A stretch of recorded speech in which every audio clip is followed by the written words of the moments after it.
Hi, I'm Nat. And I'm Guy, and this is your home for everything Alberta independence, broadcasting 6 days a week, Monday through Saturday, usually at 5 p.m. Yes, and before we start, thank you so much for joining us today. Please don't forget to subscribe. Again, it really does help us out. We try to read most, if not all, of your comments live, although we do want to be out before 7 today, so everybody can go watch The Unacceptable Fringe, but we will try our best. However, we do interrupt the whole show for any super chats that come in, and those help us out as well a lot, and we have memberships. Well, and I will say I watched John talking to Albertans outdoor adventure when he went to go talk to Forever Canada. Absolutely fantastic. It was worth every minute, and it was quite a long video. I enjoyed it immensely. I think we have a clip from that, as well as a lot of other breaking news. Also, we'll run the show a little bit differently today. After each section, we'll go into comments, and then I'm going to go into different kinds of equipment. I know we had some people asking some things, some people in Alberta Independence thinking about going out on the street, doing street interviews and things like that. So we'll go into microphones and rigging for a camera and things like that. We talked a little bit about camera yesterday, and we both kind of agreed the cell phone camera is usually the best camera you have, and you don't even need the newest cell phone. I still use, I think it's the iPhone 13 Pro, works phenomenally for me. So yeah, and I have the 14, I think. Yeah. I haven't changed it in a while, and I'm scared of the AI, so I don't want to change it anyways. But I'll start saying hi to Anya Sinsky, saying hi, Nat and Guy, and thank you for being here, and thank you so much for yesterday. She was sending a bunch of super chats, and also says watching from Edmonton, Alberta. Thank you so much for being here. And I guess we can start with breaking news then. Yeah, let's go into breaking news there. Extra, extra, read all about it. Extra, extra, read all about it. And yes, let's start. Oh, hold on. I'm all the way at the end. Let's start with Bonnie Mako, says today there was a presser announcing the submission to, quote, the major projects office of the pipeline expansion from Alberta to the coast of BC. Okay, and we can kind of leave it there. We'll go right into the clip here. I'm sorry the audio was so bad. They picked a very bad location. I guess this was a pipe facility or something like that, but the audio was horrible, even on the mainstream media channels. That being said, it's about a 4-minute clip. We'll play a lot of it here. We're going to pause it throughout and kind of go into how this communist pipeline came about and how the government's pushing out all other investors so they can be the major investor. And I think they're going to start doing that to a lot of other industries in Canada. We also see them doing that to the housing market as well, buying up all these condos, keeping the price high. They're going to become the new owner of Canada. This is how you usher in communism in a capitalist or traditional capitalist society. Jeff Jones, Globe and Mail. So after 7 months, this project will now require government support in terms of... You have to turn it way up. Why do you think that it remains too risky for the private sector to run with it by itself? I would say that we did have a number of projects, and I can elaborate on them. I mean, we did have Northern Gateway that had all of its approvals. And the question was, why is it too risky for the private sector to go in alone? The private sector doesn't want to do it. It's been canceled pipeline after canceled pipeline. There's been billions of dollars in investments from supposed approved pipelines that started going or started going through the process and then either got canceled or got held up one way or another. People do not want to be part of Canada, especially with the amount of regulations, the climate taxes and everything else. Why doesn't the government mind investing? I'll tell you why the government doesn't mind investing. Because they'll gladly pay the climate tax, because who's going to collect that climate tax on the back end? They're giving money to themselves at that point. And I think this is going to be the new rule of thumb for the federal government. Let's push out private investment so we can be the private investor. Approvals, and they were then canceled. We did have Keystone XL, who had all of its approvals and were starting to build pipelines across the border, and a presidential permit was canceled. We had Energy East that was $1 billion into a regulatory approval process and couldn't see the way to a finish line, so it was canceled. So we have pipeline companies that have literally spent billions of dollars in recent years on failed regulatory approval processes. That's the environment we're finding ourselves in. And so it does take some work, I think, to make sure that the private sector proponents understand that this is a real process. There's a real commitment on the part of all three parties, myself, as well as the Premier of British Columbia, as well as the Prime Minister, to get this project to the finish line. So what the share of the private sector stake will be, that remains to be seen. Maybe over time, as more and more certainty comes in, maybe we'll be talking with Scott about him wanting to take on a larger and larger share. But we want to make... And you can see they don't want to say how much the private sector is investing because they're investing very, very little. And why doesn't Carney or the premiers actually want to go full federalization at this point? Because they want to slow walk everybody into communism. They're going to say what a success this project was, how much money they paid. There's another clip we have later where Mark Carney talks about how this pipeline and the revenues from this pipeline are going to be paid for social services and things like that. This is straight up communism. They're going to walk you into it. And this is what I've been meaning by the federalization of natural resources, and not just natural resources, but a lot of other sectors as well. This will take sovereignty away from individual provinces, and it's going to make it extremely hard to ever leave Canada once he's implemented all these mechanisms. That's why it's so important that Alberta independence goes now, and we don't wait. We don't wait for a 2.5 to 3.5 year timeline that they're trying to sell us. Directly after this non-binding referendum, we need to push between 6 and 12 months for the binding referendum. And before we continue, thank you so much to Ann Yasinski for the $5 super chat saying looking forward to your views. And I look forward to your views. That is why I love reading all your comments. So do make sure to leave them and let us know what you're thinking as we go through the stories, because I like to know for each story as well what you all are thinking. After we're done with this section, we'll go into the rest of your comments. But thank you so much, Anne. Do you want to continue with the video? Yeah, continue with that video. Okay. I mean, all this announcement on these pipelines, they're really going to sell it to conservatives, national conservatives, and people in Canada that this is a win. And once this money starts flowing in, it's a win. And then when they start investing in more and more, whether it's pipelines or mining or other natural resource projects, and the federal government is the primary investor, and then they start offering UBI to really sell the Canadian public on federalization and eventually communism. Make sure that a company knows that we're walking this path with them, so that we can get it to the end. And I won't speak for the Prime Minister, but I did notice that they have already received a over $1 billion dividend payment from the Trans Mountain pipeline. And so it seems to me that once you get through the construction process and you start earning revenue, it is an incredibly lucrative type of infrastructure that will benefit taxpayers. That was our consideration as well, but I'll turn it over to the Prime Minister. First off, let me thank the Premier for making that point. It is, because it's an important point. And I referenced this earlier in one of the first questions about the profitability of TMX. TMX, de-risked, up and running, now is very profitable, and it's returning real cash to Canadians. And you can pause it there. And he's already talking about the revenue, the social programs, and everything that's going to come along with this. And as he starts approving more and more social programs through the revenue that's coming in through natural resources, Liberals will be sold on this. And that's how he's trying to slow walk Liberals over into natural resource development, federalization and control, and ultimately taking sovereignty away from citizens and provinces. And you better believe in the long term, this is not going to be a benefit. He's going to bring in mass immigration that are going to undercut the wages, add to the government's profits, because they're the ones investing in these natural resource projects. Typically, I had worked in mining before, and the Chinese government owns a lot of the mining companies in Canada, actually the large majority of them, and they were always trying to change the legislation to bring in foreign workers to undercut the unions. Typically, we were able to stop that a lot, not completely, but a lot. But once the federal government takes control of this, they're going to want the exact same thing. Keep playing it? You can leave it there. We'll go into I think I have 2 more clips here in breaking news, and then we'll go to comments. Rebel News also says Prime Minister Carney brags on new pipeline project as they're going to start doing more and more now. We've already agreed to reform carbon markets so they promote real emissions. And I think you're going to need to turn this one up as well. Okay. This is a new approach that helps us reach our full potential. One that builds in partnership, the federal government, Alberta, British Columbia, partnership with territories, partnership with Indigenous peoples, partnership with the private sector. Indigenous people. And did you notice how many times he said partnership there? Partnership with Indigenous, partnership with provinces. What he means is partnership means control. It gives control to the federal government. If he doesn't like the way one partner is acting, he can use another partner against that partner, or he can come in directly. And all those partners are working through who? The federal government, because it puts the federal government at the hub of the spoke. People's full partners in development, operating, and equity ownership.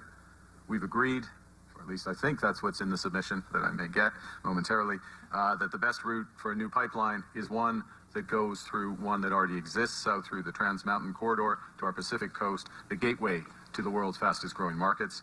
We've already agreed to reform carbon markets so they promote real emissions. We've already agreed to substantial methane reductions and to new measures, new incentives and reforms so that power markets can grow sustainably and affordably, and this being Alberta, significantly. And this is going to turn into a huge money laundering scheme, meaning the federal government is now the primary investor for these natural resource projects. They're not going to back down on this climate tax. They're going to pay the carbon emissions, but they're also the one collecting the carbon emissions. So they're basically paying the money back to themselves and then redistributing it as they see fit. This is absolutely ridiculous on so many levels here. And the way he's pitching this thing, he's pitching it as it's good for the nation. And I think you're going to see all these Western Canadian premiers start to pitch the exact same thing. And this is why Alberta Independence is the only voice kind of speaking up against this. We realize what these MOUs are, what we're actually signing away. You've already signed, you heard Danielle Smith just say a minute ago, over $1 billion has been paid out to the federal government on that last pipeline they invested in. The federal government will maintain the tanker ban to protect Canada's coastlines and precious habitats, and consistent with the MOU as a prerequisite for the pipeline, the Government of Canada, the Government of Alberta, and the Oil Sands Alliance, the 5 companies in the Oil Sands Alliance, have now agreed on the terms to launch the Pathways Project, the world's largest carbon capture and utilization and storage project, which together with other emission reduction commitments in the agreement will achieve 16 million tons of emissions reductions per year, or the equivalent of taking 90% of the cars in Alberta off the road.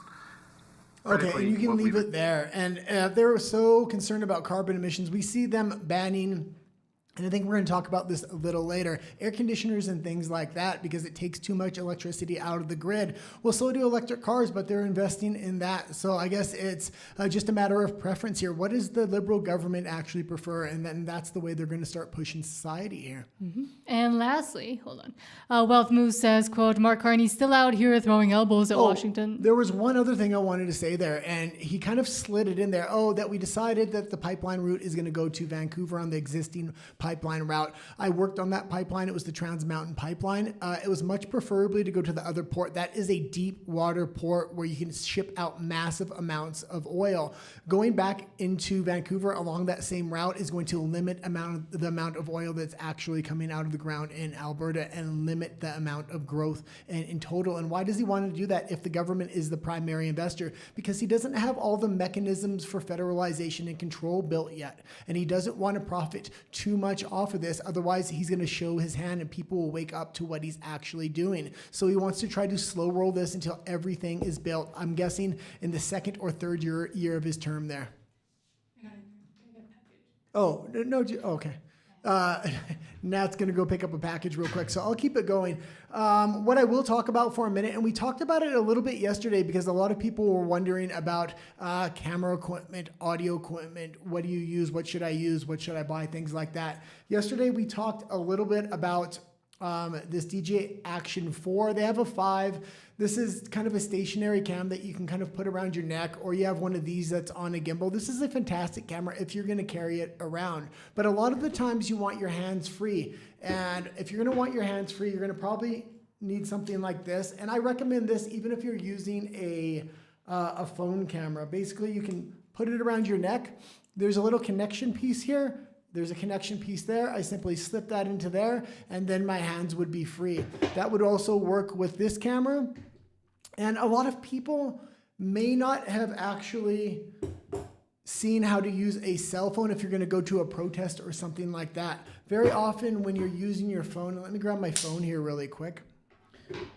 When you're going to film with your phone, you're very much like this, and if somebody hits you, especially at a protest, when people are bumping into you, it can slip out a lot. It can break your phone, a lot of other things. You just don't have good control over it. So one of the biggest things I recommend, especially over those other 2 cameras, I always recommend a cell phone, but not just a cell phone. It's this little case that your cell phone goes into, and then there's a little handle you can attach to this case. Now you have a good grip on it. You're going to be able to shoot. You're going to be able, even if somebody bumps you, nothing's going to really affect you. This was what changes a regular cell phone into something really special. Also, what's good about this is you're going to see a lot of different connection points. I have a connection point here for my handle. I also have a connection point here at the top, which I can slide this happens to be a wireless microphone. I can just put that right on top of the case, and now I can shake it around. It's not going to come loose. I can also, if I'm shooting at night, I'll be able to attach a light on the top of this thing. Also, another thing that you're going to maybe attach to it, usually on the bottom, if I'm going to actually go out to a protest or something like that, I attach a battery, and I plug the battery right into the cell phone there, so it's always going to be charged, and I'm not going to have to worry about the cell phone dying. And this is why the cell phone, I believe, is far more superior than even this little gimbal camera or this little action camera. Also, what you'll notice, if you go in with a big camera to a protest or into a mall or into a public space, or even these smaller cameras, because they look like cameras, very often security will come up to you, say, oh, no filming here, none of this. But other people will always be using their cell phones. And you say, well, why can't they film? And they go, oh, you can use your cell phone. You just can't use an actual camera. It's absolutely ridiculous when they come up and say things like that. But the cell phone will allow you to film without being harassed as much either. So that's kind of the rigging, and I always recommend the cell phone as the best camera, and just buy a case for the cell phone. It goes in, so you can put rigging on it. You can put your microphone, you can put your handle, you can put your light, you can also put a battery if you want. It's going to be by far the most versatile, the most sturdy, and the most dynamic you can get. Okay, Nat's back, so we'll go back to that. Apologies. I have to run down because here, again, we've talked about how bad deliveries are here in Mexico, but if you don't receive it or nobody can receive it, then they leave, or they just throw it there and you don't want it thrown there. So I had to run even though he was texting me, and I was like, I'm in a meeting, I can't go. Apologies for that. It's pretty far away. Okay, do you want to go to the last article? No, you can keep going. I have to sit back up so I can see the comments and everything here. Okay. Wealth Moose says, quote, Mark Carney's still... Oh, where's my headphone?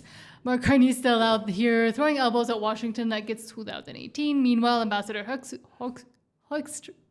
I can never say his name. Hoekstra. Just said the quiet part out loud. Alberta's a logical supplier, but logical isn't only. The U.S. has other doors, so does the USMCA. Yeah, and I actually felt kind of bad for him. I really like Hoekstra. He speaks very, very plainly. He speaks plainly in a way where he's just frank. He's not being disrespectful. When he speaks about Canada, he's usually speaking in a way where he leans into the history. He says, we have a good history. We want to continue with that. We want to continue to be trading partners. And what we found out over the last few months is Canada hasn't even been showing up to a lot of these meetings, not just with the United States, but when Mexico, the United States, and Canada was supposed to be there, Canada was absolutely absent from the table. It completely looks like Mark Carney is trying to sabotage this deal right now. And if he is trying to sabotage this deal, the only way for Canada to survive would be through the federalization of natural resources. It would bring massive amounts of money into the federal government so it could actually survive a hit and a decoupling from the United States. And I've always known that, and that's why I always bring up almost every episode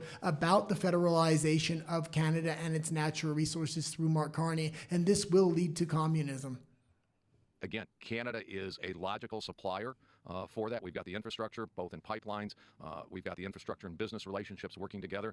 We think Alberta might be the ideal place to get and fill those requirements, fill those needs that we believe that we have.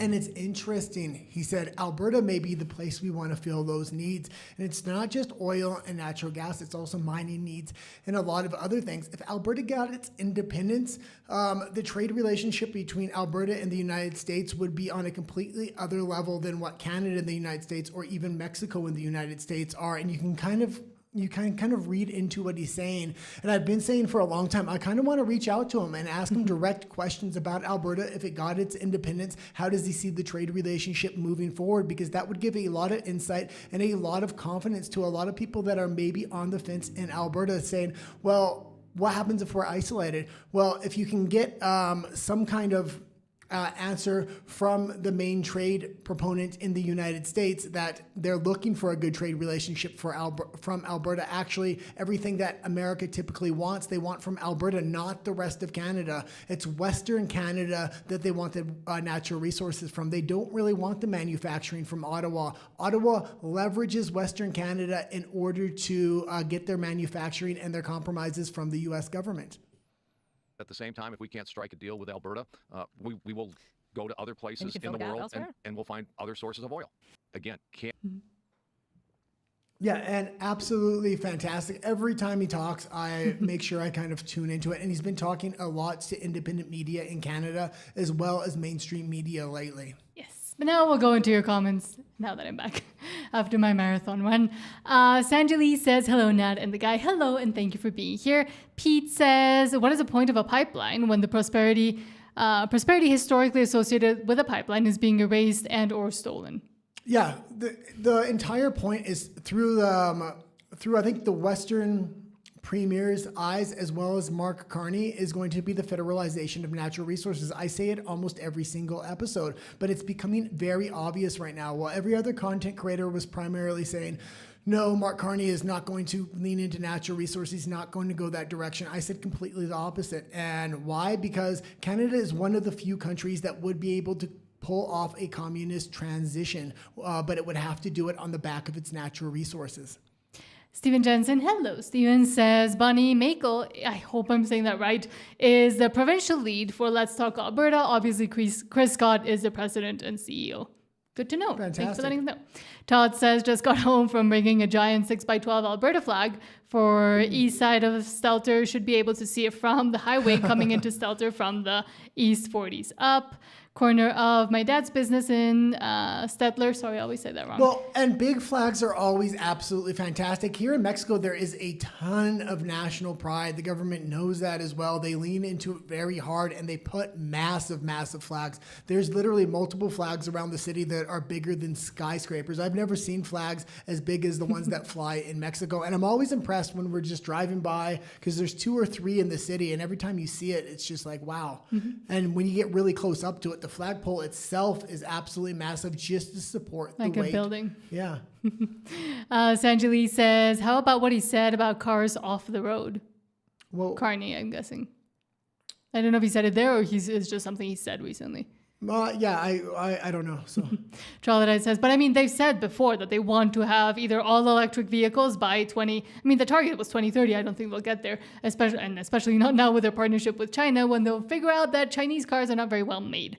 But otherwise, yes, they do want cars off the road, and they've been saying that for the longest time. Like it wouldn't be a new thing if he said it. And this is why they want to try to really push everybody into electric vehicles. Electric vehicles don't work very well in Canada. There's not enough charging stations. How are you going to do a cross-country journey? They want to keep you inside in a 15-minute city, and an electric car keeps you inside of that 15-minute city. Every car company that's leaning into electric right now is going bankrupt. VW just laid off 100,000 workers within the EU on the back of what announcement? That the future of cars is going all electric. They want to abandon the traditional motor. That's not the way to go. If you want to go into electric, you want to diversify your line just in case it fails. And Troglodyte says, pipeline, no tankers, makes sense. And also says, welcome to Tech... I have to say it again. Welcome to Tech Talk with Guy. Well, yes. There is not a tanker ban when it comes to Vancouver, but it's much smaller boats that can fit in there because it's not a deep water port. And this is where even if he's approving projects, he wants to hamstring them at every single turn.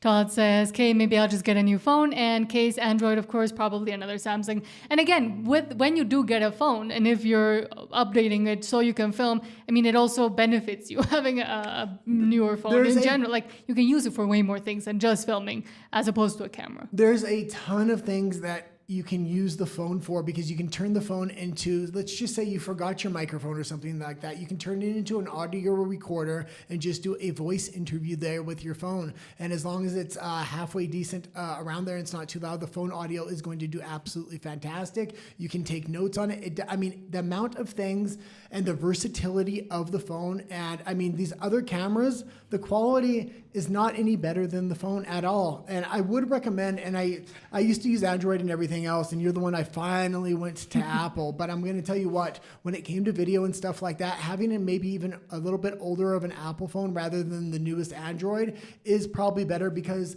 the files you get out of the camera are much more compatible with Apple. I found a lot of the times I had trouble, number one, transferring file from Android devices, especially into editing programs or anything like that. So if you're not completely against an Apple, I would recommend an older Apple phone that is a Pro. So I have a 13 Pro, or even a 12 Pro would be fine. I think they're on the 17 or 18 right now. Yeah, but they're going to the 18. The difference between an Apple device when I got into editing and doing video and an Android device was night and day. I ran into so many problems with audio files, with visual files and things like that. The Apple just works, especially I also have an iPad. The file transfer is seamless. I can just airdrop it. And not to make too much, promotion for Apple specifically, but in terms of video, audio editing, stuff that's more creative, if you want to call it that, I do think it is better. But of course, if you don't have the whole Apple ecosystem and you don't need it, Android should work just fine if you're just posting to like X and Instagram and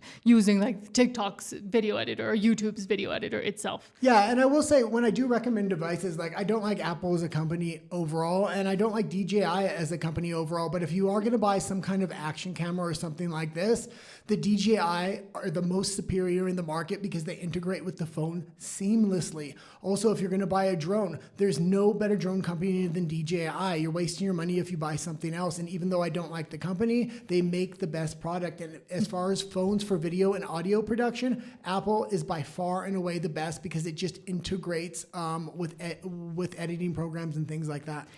Stephen Jensen says Keith Wilson was on Ezra Levant's show last night on Rebel News. Oh yeah, he's been going on there quite a bit. I'm glad to see him on there. I'll have to check out the most recent interview because I was actually watching John talking to Albertan last night most of the night because it was like an hour and a half video, but absolutely fantastic. I actually thought that was the best video he had ever done, and I would highly suggest people from Alberta Independence show up at every single Forever Canada event and just start conversations with them because you got everything there. There were people coming up being completely disrespectful. There were other people that were willing to have conversations but didn't know the talking points. And when John just addressed them cool, calmly, and collectively, I think you're really winning a lot of voters like that. And I think that kind of content is how you change hearts and minds.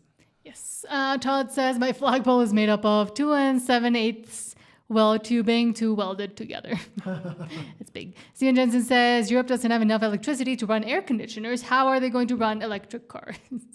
Well, and this is the problem. In California as well, California is the most progressive. They're forcing everybody into electric vehicles. I think it's by 2035. But if they're successful at that, their electrical grid will completely shut down just at half adoption of electric vehicles because they don't have the electrical grid for electrical vehicles that can support that much energy. It's absolutely ridiculous.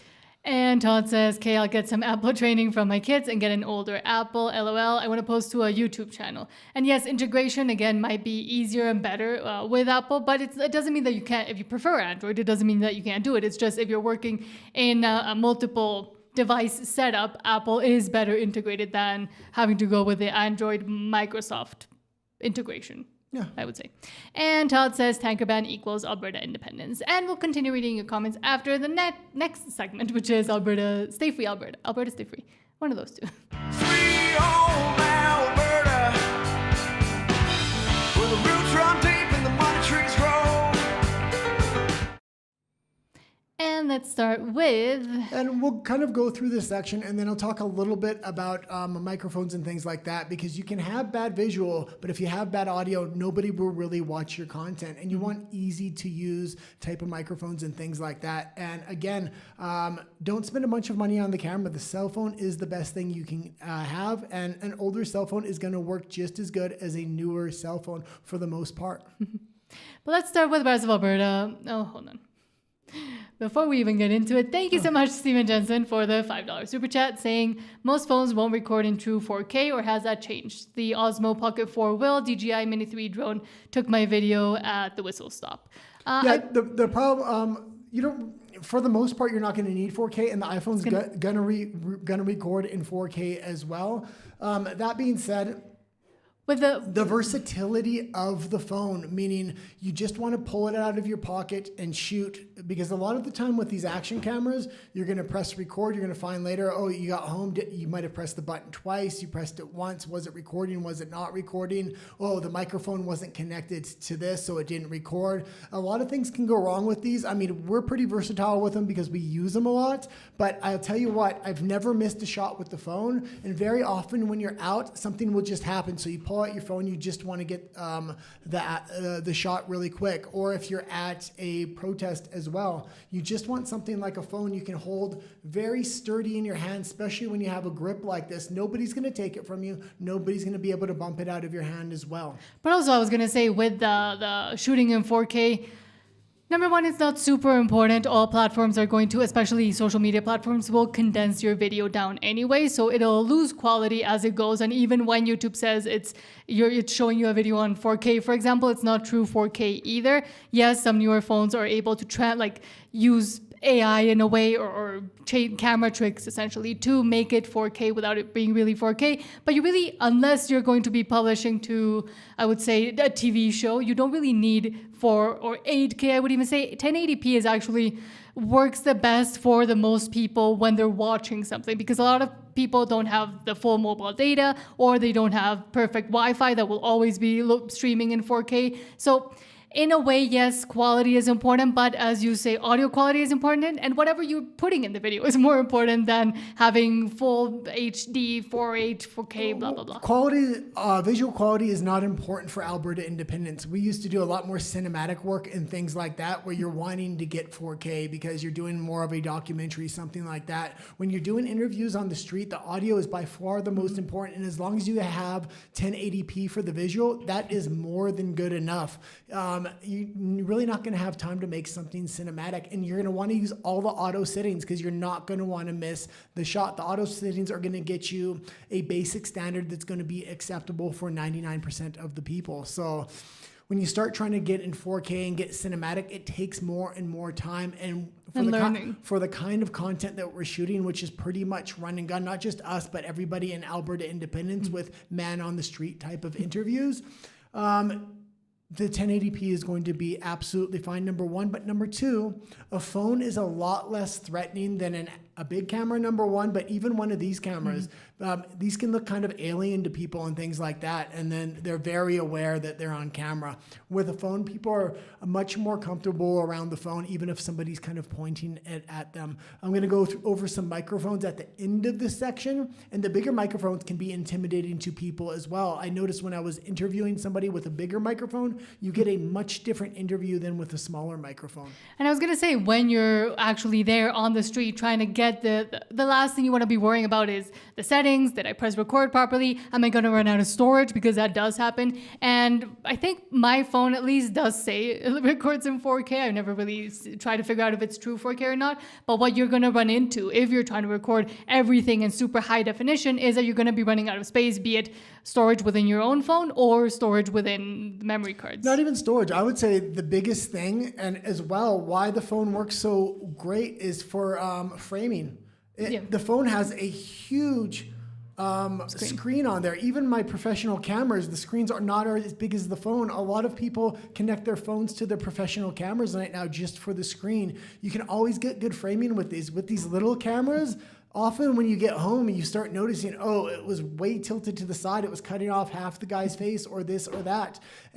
Or if you want to get good framings with these smaller cameras, you have to connect them to your phone anyway so you can actually see what's going on. Now you're using two devices, things become very clumsy at that point. And if you're interviewing someone, again, the last thing you want to be doing is moving away from the conversation or giving the full attention, be it for your own safety or because you want the conversation to be engaging, by looking at your phone, just checking if the camera is actually still framed or still recording or still with the person or whoever you want to be recording on it. So a phone, you're number one, more used to it, and number two, less threatening, and it's just easier. Well, and when you already have your phone out and you're done with the interview or something, very often you have a conversation with the person and you need to look something up, or they ask you a question, you can look it up and you already have your phone kind of out. It's just the most versatile. And I I was one of those people that didn't want to use a phone. I wanted to be cinematic. I bought the professional camera. I got all these action cameras. And I'll tell you, in the end, the phone by far was the best thing. But with the phone, you need to have the cage and you need to have a handle.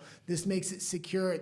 When I was first trying to use the phone, the reason I hated it so much, I was fumbling around with it, and it's hard to hold and it's thin. As somebody bumps you, you just dropped $1,000 phone. Absolutely ridiculous. This is what changes a phone from a phone to an actual professional camera, and this probably costs maybe $50 or $100. I think less even. Yeah. Now they're less. But okay, now let's actually get into Alberta. Sorry for getting sidetracked there. I know we had a lot of questions about equipment. That's why I kind of brought it in today. Maybe we can do like a Friday equipment section or something. Yeah. Or a certain day.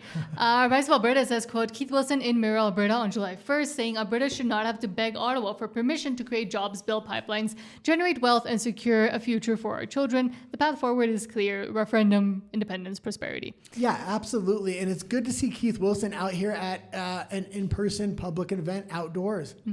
Voting in a referendum on a clear question that province could become its own independent country. And that's the path we need to follow. And that's the path we're going to follow. It's going to be a rocky road. There's going to be hills. There's going to be valleys. There's going to be rainstorms. But we're going to get there. I'm certain of it. Now, tomorrow, there's going to be a whole bunch of fanfare with the Prime Minister and the Premier announcing this pipeline, this mythical pipeline. And to me, I just did a number of legacy media interviews today and yesterday. And they're trying to say, well, doesn't that mean to you that, Albertans should be happy and that all the problems are solved? No. This whole MOU and the pipeline issue is evidence of the problem. It's evidence of the problem. Our Premier should not have to beg Ottawa for permission to create prosperity. Our Premier should not have to beg Ottawa for the opportunity to create wealth and jobs and a future for our children. That's the reality we face in Canada. Canada is democratically broken. It will always be the case that Ontario and Quebec will decide what we can and can't do here in Alberta. The only way to change it, when I had my debate with Premier Kenny, former Premier Kenny, he volunteered in his own argument that our Constitution is unamendable. You can't change it. Leech Lake.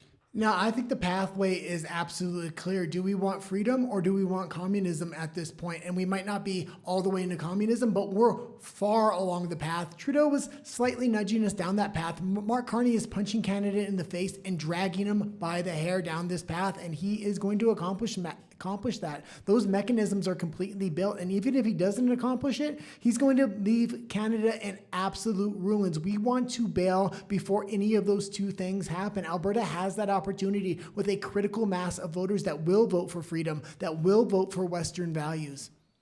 The court failed. Charlottetown failed. The only way we can get ourselves to a position where the people who make the decisions affecting our lives are elected here in Alberta is through independence, is through a referendum.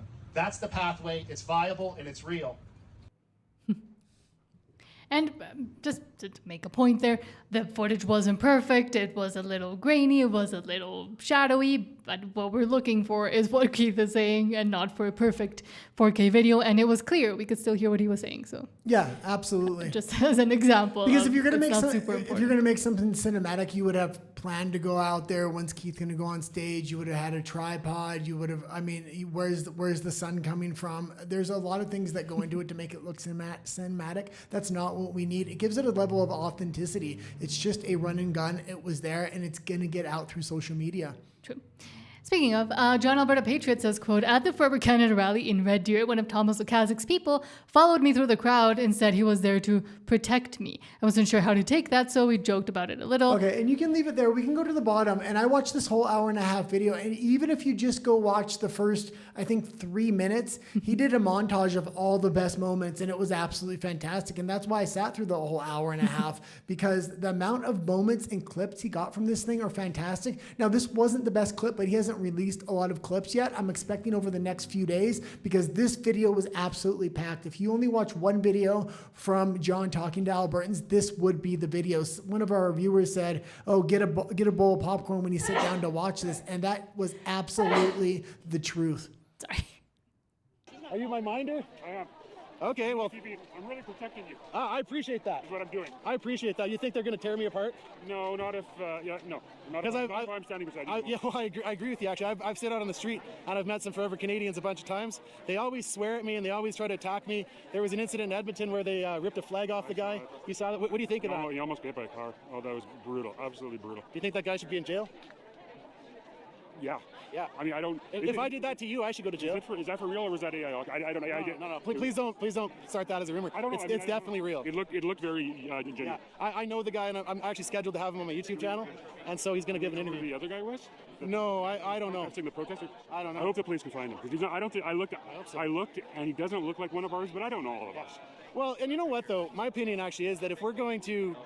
Pause it for a second, and they're trying to excuse this through, it was AI. And John saying, no, I actually got an interview with the guy, and this isn't the first time. This is like the 6th, 7th, 8th. There's probably about a dozen incidents, or at least half a dozen incidents at this point. Somebody got a cigarette put out on their face, or at least flicked at their face at one point. I mean, nobody's getting arrested for these things. I'm glad that we know who this individual is, the person that at least got assaulted, so we can interview him and show this isn't AI, because that's the kind of garbage the other side is trying to pitch at this point. And I will say a lot of people came up and just started shouting in John's face, but there were another contingent of people that were there that were a lot nicer, that were willing to have conversations, and it showed the whole plethora, because he stayed there for most of the day. And even when they tried to drown him out singing "Oh Canada," he's like, well, I'm going to be here all day, so I'm just going to see how many times they can sing it. And that was the right attitude to have. If we go out to these events, when people come up to you and they're rude and they're agitated and things like that,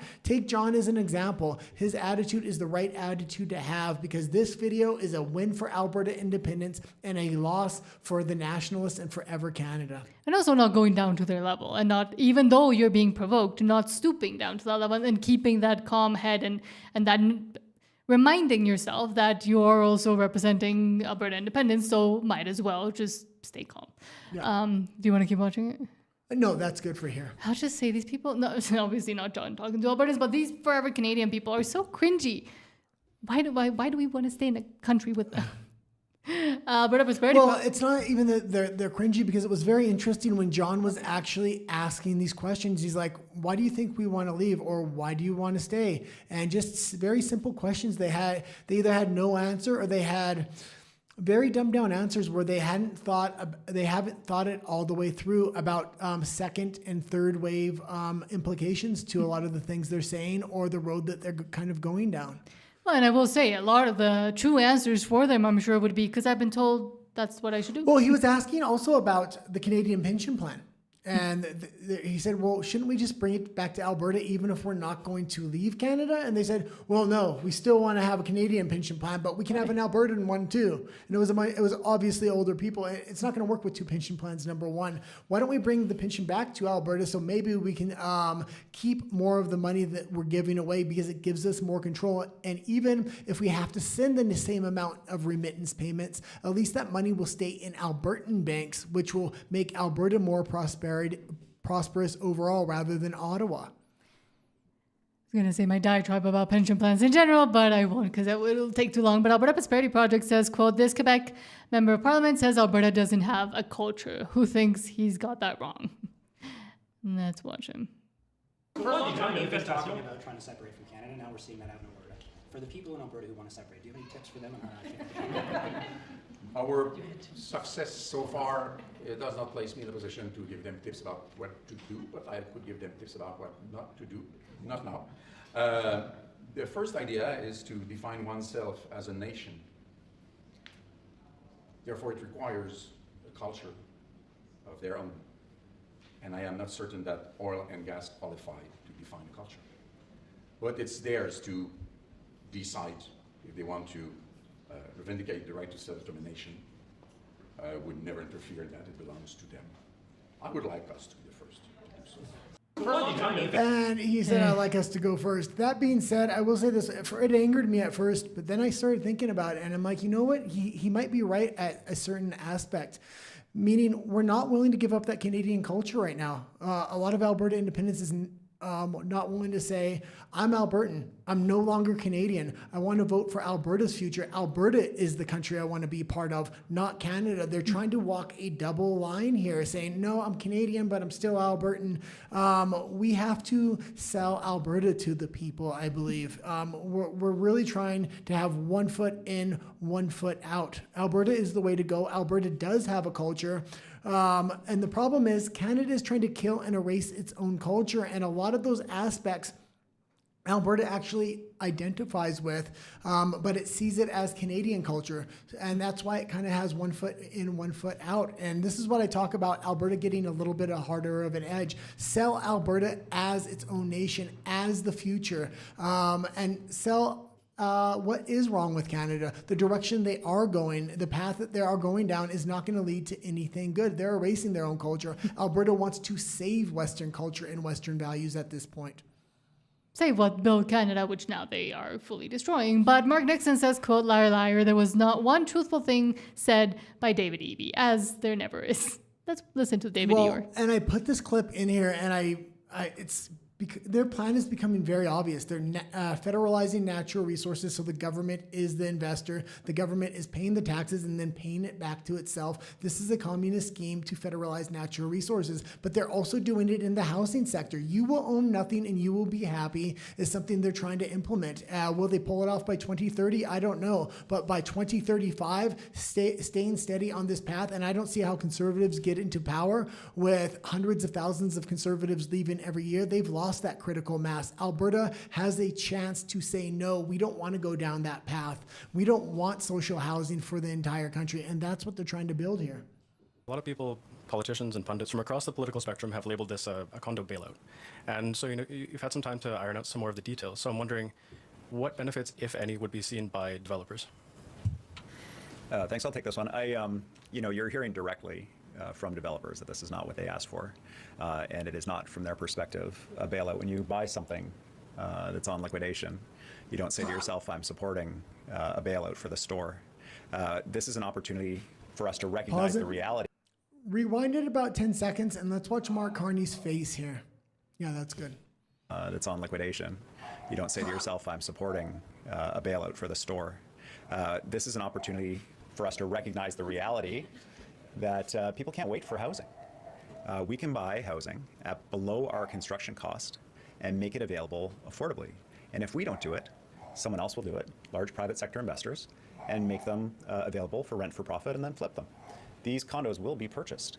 And so we're seeking to purchase a small number of them to make them available for affordable housing at a price we could not build them for, and on a timeline we could not deliver them on. I would like the opportunity. Okay, and this is how you're going to hollow out the middle class in Canada, create a renters society. You need to allow those corporations to absolutely collapse, have those apartments go on the market at dirt cheap rates so a new middle class could be built, so housing prices can drop for the next generation. That's what we need. There needs to be a price correction in all of Canada, yet they have this housing scheme, and it looks like by Mark Carney's face, him and David Eby are going to be playing Alberta left, right, and center because they're attaching all these natural resource projects coming out of Alberta to British Columbia. So now they have multiple mechanisms of control, whether it's the federal government, whether it's the First Nations bands, whether it's David Eby. They can play 1, 2, 3 all over Alberta to delay it, to pressure them to go to Vancouver rather than the Deepwater Port, or whatever thing else they want. If they want to attach more strings later on, or they want to say, oh no, there's an objection from First Nations, we have to completely halt the pipeline like they did for the first Trans Mountain pipeline, and then go into a new renegotiation. They can do that at this point. Okay, Nat. Do you want to keep watching the clip or no? No, let's go into the next clip if you have nothing to say there. Well, it's because someone said that our volumes were wrong, but they weren't, so I was trying to check them. Okay. But Mary Knopfel says EU Chief von der Leyen says, quote, Europe is facing a housing crisis. Our citizens are calling for solutions and we are responding. We aim to launch a European Housing Alliance and we will convene a high-level European Housing Summit because that always works. And I'm talking a lot about globalism and communism because Mark Carney is being put at the forefront, and so is Canada. They're marching you down the path. The EU is trying to run the same scheme. You will own nothing and you will be happy. They want to turn this into a renter society, but they want to build this housing, and who are they offering it to? They want to offer it to the mass migrants, and we have a clip later showing how citizens are being denied for social services even though they should qualify for it. Why? Because they said they need to be put on a waiting list, but that waiting list, citizens should be bumped to the top, not bumped to the bottom. It says, seriously, how are you guys? That's how you guys responding. All Europeans see is how you regulate drive-up costs and don't contribute any innovation, because that is always the answer for the communists. Europe is facing a housing crisis, a crisis of Also, whose fault is that? And does this not remind you of everything Mark Carney and they're saying in Canada? They're walking all their citizens down that same path. They're changing their laws. They're moving away from free speech. They're adopting the same mechanisms that have already been time-tested and true within China. affordability, access, and quality. Our citizens are calling for solutions, and we are responding. Under your presidency, we aim to launch a European Housing Alliance, and we will convene a high-level European Housing Summit. This is one of the defining social challenges of our time, and our people expect us to deliver. Europe. People want you to deliver on the remigration of the millions of migrants you brought in, along with all the problems that come along with it. There have already been research studies, and a few countries have started a remigration process. And what did you see? Housing prices come down by 30%, and that wasn't even a full remigration. You should see 50% housing drops, especially if you add on to the remigration project that only citizens can own property within a country. Mm-hmm. Okay, now we'll go back into your comments, and then we'll talk a little bit about microphones after the comments, and then we'll go into Alberta Politics. Yes. Where were we? Todd says Law should be able to see her God solar power LED to light her up at night as well. Let's go. About the flag. Yeah. Hold on. Where were Well, and I will say, yeah, that is an absolutely fantastic idea. If you have a large flag and you light it up, when we drive by that Mexican flag, that's the size of a skyscraper. It's one thing to see it in the daytime, but at nighttime, they have it completely lit up and it looks fantastic. And it draws a lot of attention at night when you have a flag that is lit up. Mm-hmm. And Rage Against the Machine says, good evening, everybody. Happy Friday. Happy Friday. Thank you for being here. And it says LFG. And yes, let's effing go is the way I have to say it. Hold on. Rage Against the Machine says, see that sign from space? Hopefully so. And Pete Griswold says, that's a Gorilla Grip, LOL. Yeah. But there's all kinds of handles, and I actually use these for my other cameras as well. But this has one attachment point. You can get one that has two, so it's a little bit more secure. But again, I'm able to attach my microphone, a light, my battery pack, as well as the handle. It's not falling out of my hand. If I want to, I can put this thing around my neck, and I can attach the phone to this as well with another attachment point if I want to go hands-free. A lot of the times you want to be hands-free. So if I feel like a protest is getting hostile or there's a lot of people in black clothing kind of surrounding me, I very often attach the camera to my body so my hands are free. Todd says, yeah, guy, you convinced me on the phone thing, pretty sure. Good. Yeah, I made that mistake, and that's why it's one of the first recommendations I make, especially with the progression of phones. Mm-hmm. These phone companies have so much research and development to put primarily into camera and audio, because that's what people are buying the phones for. They're far superior than anything else. Pete says, unless we keep banning AC, then we got 140,000 old people dying of heat every summer. That would outpace MAID, which is the fourth cause of death in Canada. I guess they had to compensate. No, and let's talk about this a minute, because I was seeing this 1,400 deaths in the EU from heat. What they're doing is more people die traditionally from cold every year than they do heat, and this is well known. What they're doing is they're changing the definition of what heat-related deaths are so they can expand how many people are dying from heat stroke and other related causes, and they're saying it's because of heat. More people die of cold, and that point really needs to be driven home, because why are we constantly trying to cool the planet? And they're using the excuse because people are dying of heat. Well, more people are dying of cold every year. Sorry. Well, do we want to remember what happened during the COVID era, where they were changing the the how COVID deaths were counted. Exactly. Daryl Robinson says, "Hi, Nat and Guy, any pipeline project is just a pipe dream and an empty promises." And I don't think it is. And I've been saying this for a long time. And I've been talking to a lot of Albertan content creators. I know some watch us. I really hope they stop pitching the fact that there's never going to be a pipeline and Carney's completely against natural resource projects. He's building the mechanisms and he's indicating he's going the other way, and it's federalization and control. And just because he builds a pipeline project does not mean it's good. A matter of fact, it is completely the opposite. It's going to take sovereignty away from individual provinces and from citizens, and it's going to put all the control in the federal government's hands. There we go. It's very sensitive when I press a button. Stephen Jensen, thank you so much for the $2 super chat saying phone holder different for each version of phone. Yes. Yeah, yes, it is. And that's the thing. And I do recommend spend a little bit more. And this is because these phone cases are fairly cheap. All this rigging stuff is cheap, especially when you compare it to a camera. This is a small rig case. Get the metal small rig cases and make sure it's the one for the specific phone that you do have. And as far as the rigging goes, I find that small rig is very good and rigging is fairly cheap. So just spend a little bit more, get the good rigging because it does a lot in the end. And the good thing with the rigging is you might just start off with the handle and your phone case and put your phone in there. But eventually you'll get a mic. You might go out at night, so you might get a light. You might get a battery pack. This thing can really expand with you, which is fantastic. And Rage Against the Machine says, Keith and anyone streaming, keep making shorts. And yeah, shorts are very useful, especially for people to share and for maybe people to start getting an idea of Alberta independence. And it's a bit easier to convince someone to watch a video on X, for example, or that pops up on their Instagram feed or their TikTok feed than a full-on YouTube video. And that I am starting to make shorts as well. Yeah, we're starting to make some educational content, but when you're writing the educational content, because it's scripted and it has statistics and things like that in there, we're making sure that it's suitable to get 2 or 3 shorts out of that one piece of content, because a lot of people won't actually sit through the full 10 or 15 minutes, but they will sit through 1 or 2 shorts. And much less a live stream or a longer speech. And then click through to go to the actual full video or to the channel where there's a lot more content on that. Exactly.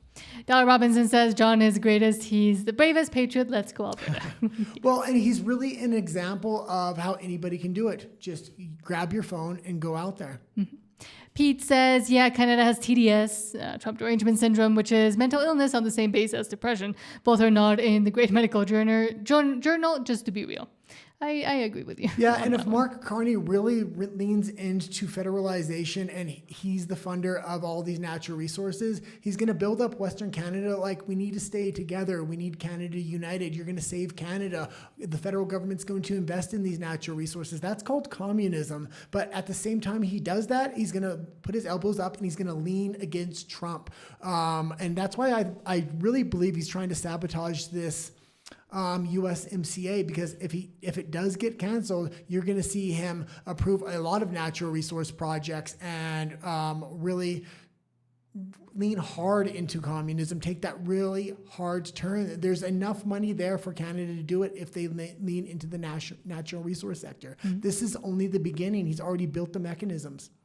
And so Rivit says, should has the drivers for any dash cam footage of the incident of that person that tried to tackle someone that did tackle someone waving an Alberta flag. Well, God, and I don't know how local businesses feel in that area, if they're pro-Alberta independence or not, but typically what the cops will do, because I've run a lot of security, and when an incident happens in the local area, they try to gather all the footages from the other businesses just in case the suspect came into a different business, got a sandwich or a beer somewhere. They used to gather the footage from the bars I worked at quite often. I would say every other week or something like that.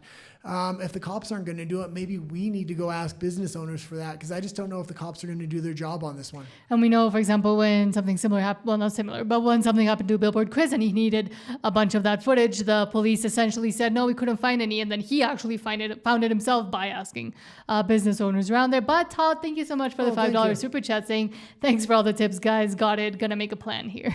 Good. Yeah, and again, I've bought all this equipment. I've used it. I don't recommend anything that because it's more expensive or this and that. I recommend what works, and what works for Alberta independence is completely different than what would work for a filmmaker trying to make something cinematic. Sure. What we're trying to make is run and gun content and kind of street interviews, I'm guessing. Yes. Pete says, you got to understand American politics to like Trump. True. And Todd says, they're so cringy, all Karen's male or female. I fully agree with you as well on that one. And Cindy Melnick said, I can't hear it. Please turn your volume up a bit. That's why I was checking it. But I think it might be you. Because I thought the volume was fine. Hold on.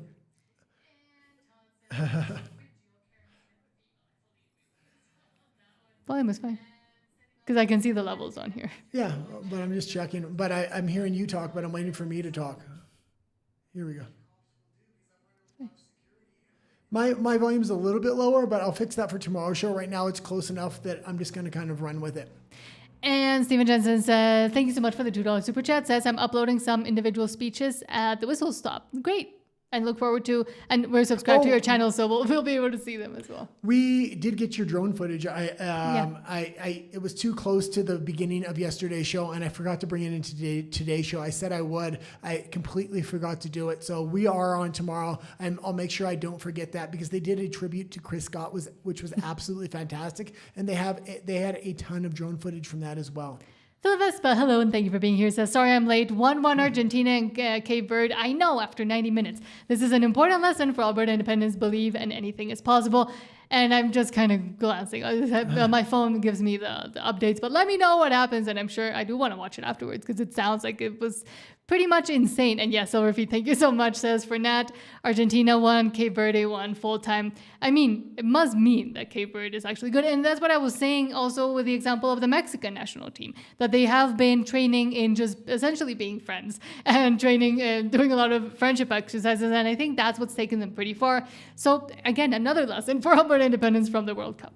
Yes, I'm Mexican and I like soccer or football. Football as it should be called. Oh, and the cheese guy today asked if I watch soccer. I said, oh no, my wife loves it though. She's obsessed. Because I'm from Mexico. Christu, thanks so much. And I just saw the messages on RUMBLE, but thank you so much for the $5 Rumble rant saying, looking forward to the guns reviews guy. We can't get any here, but one day maybe. Well, I had a clip for yesterday's show, but we had to cut it short because we had a hard out at 6:45 because you had something to do at night. And it was about a lot of Japanese people traveling to the United States for the FIFA, but they're going into a firearms store, and they were absolutely mesmerized. I mean, citizens love firearms. The government loves control, and that's where the conflict's ultimately at. Well, so apparently the organization doesn't like people to call it that because they might fine you. So let's call it the World Cup. Oh, okay. They don't like their name being called out, apparently. I don't know. Yeah, but I don't want to get we have no money to pay them. They're not going to lawsuit. I don't know. They can't fine me for saying FIFA. I'll say it as much as I want. I think they can because it's trademarked. They can try. Todd says, asks, what's our email again? You can always find it on our About section here on the channel, or it's Nat and the Guy, literally all just together, at gmail.com, or NATTHEAND. No. Nat and the Guy at gmail.com, essentially. It's in and it's not spelled funny or anything. It's in the description as well. Yes. It's spelled as it's heard. Pete Griswold says, as a Quebecer, I wish Alberta stop feeding our generational welfare fatties. Let us develop our resources and give them jobs. Supply and management is still a problem. Yeah, and it's only going to get worse with federalization, period. Right now, it's Quebec getting the equalization payments, but now the federal government is the investor, so they're going to take all that and distribute it as they see fit, and as they see fit is going to be for a lot of NGOs and globalist organizations that aren't even based in Canada. Rage Against Machine says, lies! This is another cash grab on us. Yes. Yeah. As always. We need to educate the we need to educate the Albertan public on what federalization actually leads to, why he's keeping out private investment, why he wants the federal government to be the main investor, and where that money's going to ultimately go, because it's not going to go to Alberta or its citizens. And Pete says the point is to stay in Canada, but the point for staying in Canada, but let's put 2 million tons of pressure, talk to our newcomers, and make them realize that they don't know what they escaped from, that they don't want what they escaped from. Yeah. Yes. And let me read some RUMBLE ones. Well, and I was really thinking about this today, and they want mass immigration. Why do they want mass immigration at the same time they want to bring in this communist-style policies, whether it's universal basic income or federalization of natural resources or rent-to-own housing, stuff like this? Why do they want all these policies that kind of China has? They want them they want mass immigration at the same time because immigrants will vote for it because they want all the free stuff that these policies are going to give them. And these policies are geared towards mass immigrants, not the citizens that actually live in the country. We already kind of see that with this housing scheme that's going on and a lot of the different welfare schemes, whether it's the $86,000 a new migrant is entitled to or any of the other programs. Mm-hmm. And Todd says, just got to keep waking up your fellow Quebecers. I have faith in you, fellas. So do I. And Quebec is going to be absolutely crucial, especially after that Danielle Smith interview where she was talking about, no, it's not 50 plus one. I have to wait from clarification from the federal government. It may be 60%. It may be 75%. My ass, we need to oust Danielle Smith because it's 50 plus one no matter what. And Quebec is speaking up on that, but we need them to do more than just speak up on it at this point. And now do you want to go into your microphone diatribe? Yeah, the main thing I brought a bunch of equipment and we were talking about it today was people were asking about microphones, and audio is the most important thing for Alberta independence. Mm-hmm. And when it comes to audio, you want a couple things. Number one, you're going to want ease of use. You're going to want good audio quality, and those are really the two big things. I'll talk about a couple different kinds of mics. There's these small little mics here that are wireless mics. They usually come with 2 microphones and a receiver. There's these ones. This is Rode. I usually recommend the Rode because they sound a lot better. With the DJI makes good drones and they make good action cameras, but the audio, Rode is far superior. So I always recommend the Rode. I do have the DJI one here as well. When I tried it, the audio just does not sound good. They say you can get it to sound better if you adjust a lot of the settings. I found even when I tried to adjust it, I couldn't get it to sound better. These ones were far superior. So I overall recommend the Rode. But these small little mics, you can run into a ton of problems with them. They come in packs of 2. So if you do use these, I always recommend clipping one onto your body at all times. So this is going to capture your audio, and the second one is going to be in your hand and just point it at your subject. If you try to only use one microphone for you and the subject, what ends up happening is you have to point it at them, then you have to point it at you. And if you leave it pointed at them and then you're talking, you're not going to hear. Or if you leave it at you and forget to point it at them, the audio is going to come out really bad. Also, a lot of the times I found I forgot to press record, or I didn't know how many times I had to press the button. A lot of the times I just did not get the audio with this. Now, if you are going to buy a wireless type of mic, make sure it has one feature, and the newer wireless mics have this feature. It's called 32-bit float. What this is going to allow you to do, if you have it activated on here, no matter what happens, you'll be able to recover the audio file. And what do I mean by that? When you're at a protest, there's usually a lot of honking. There can be a lot of screaming.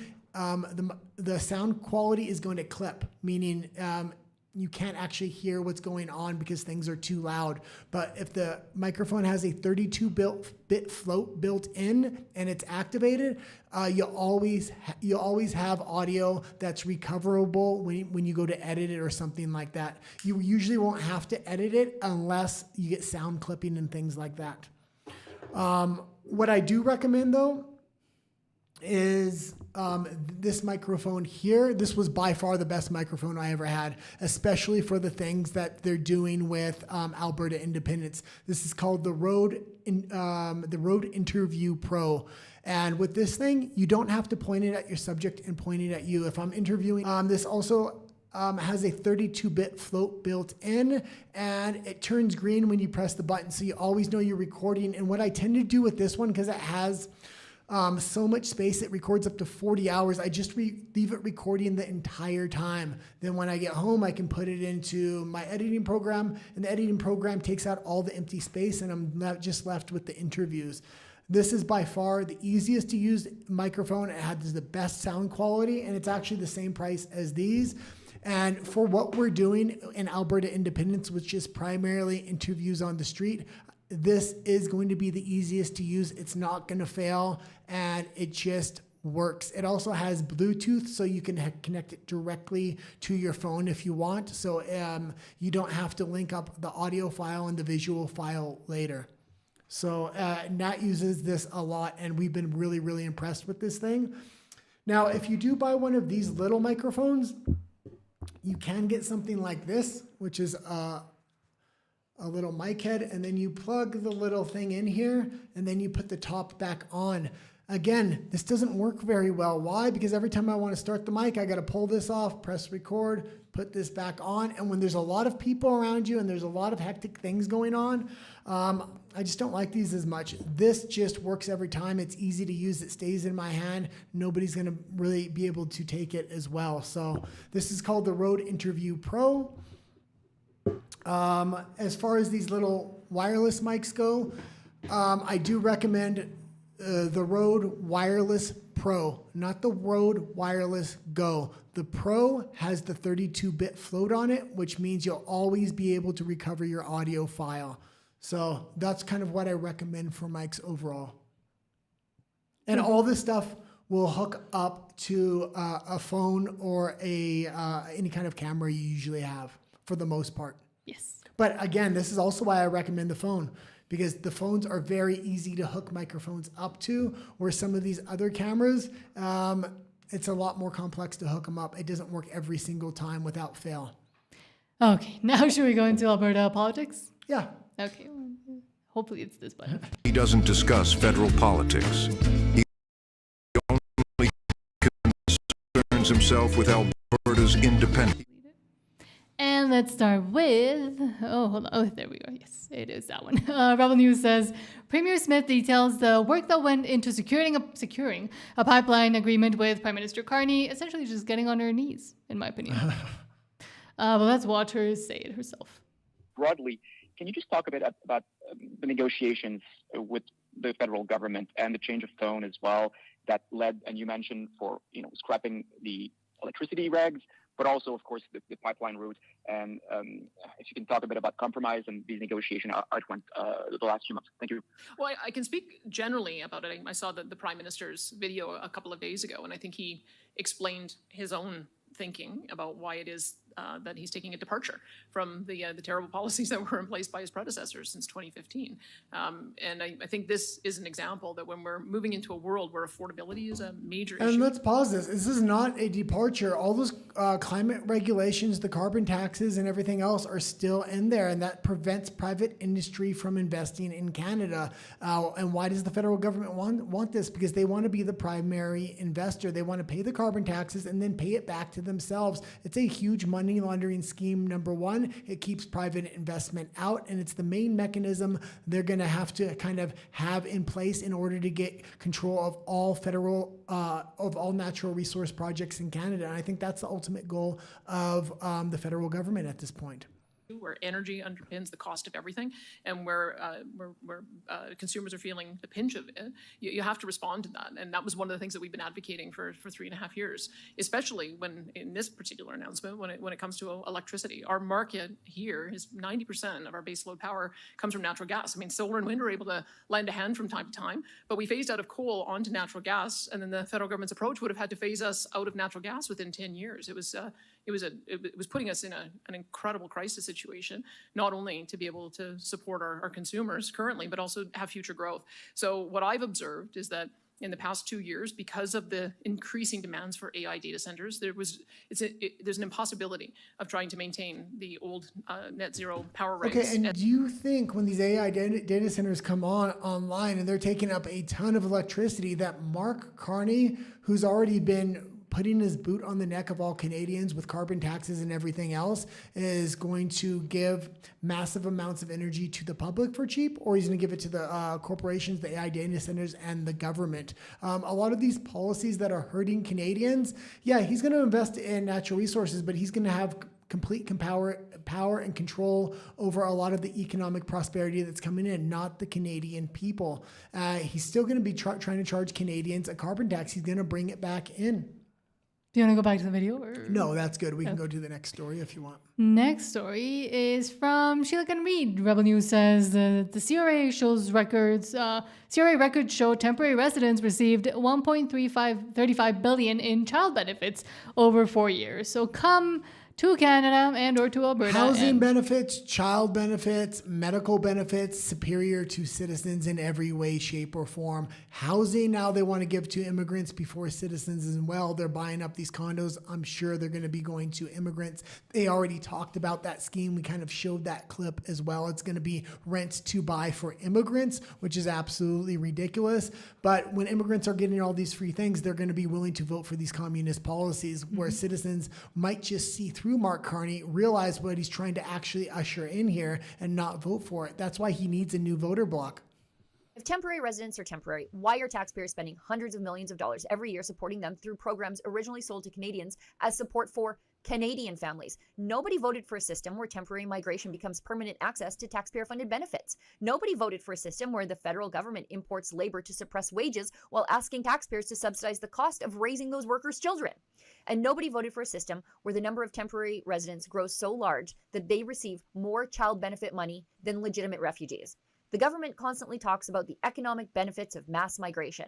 Then let's have an honest conversation about the cost too, because Let's have I didn't realize it was almost over. But that being said, we never voted for this. And if it's so economically beneficial, let's have a vote on this. They don't want to have a vote on this. And if they ever do, they're going to make sure that vote happens after they flooded the country with mass immigration and they give it away so much free stuff that the migrants aren't going to vote against it. Well, and the vote you can have right now, if you're in Alberta, is on October 19th when you can vote in the non-binding referendum and then ensure that you get a binding referendum or, just fully leave. Ask yourself this question. With the federal government being the main investor in all these natural resource projects that are kind of coming up because private industry won't invest in it, and we see who the federal government is prioritizing, who do you think are going to get these natural resource sector jobs? These are some of the best jobs in the country. It's going to be not the citizens, but the new arrivals. And then things like this happen. Tommy Robinson says, quote, Irish mother and her 3 children thrown out of emergency accommodation for sharing her harrowing experience online. Natives are left to rot. Invaders are handed everything. And again, the UK and Ireland and I would say basically all of Europe are just a few teeny tiny steps ahead and in a little bit more of an insane situation because they have an overarching unelected bureaucracy on top of them, on top of the decisions that they're elected, I will say, politicians make. Are you sure we're still streaming? Yes, why? It's working? I'm watching it. Oh, okay. It's not working on my phone, but... Let us know if we're still with you. Okay, continue here. Sorry. But yes, let's watch. I don't want to die.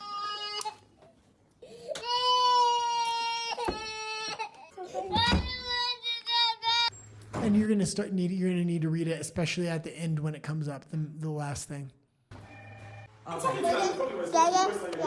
No, you're being rude. You're being rude. You have to. I don't recognize myself anymore.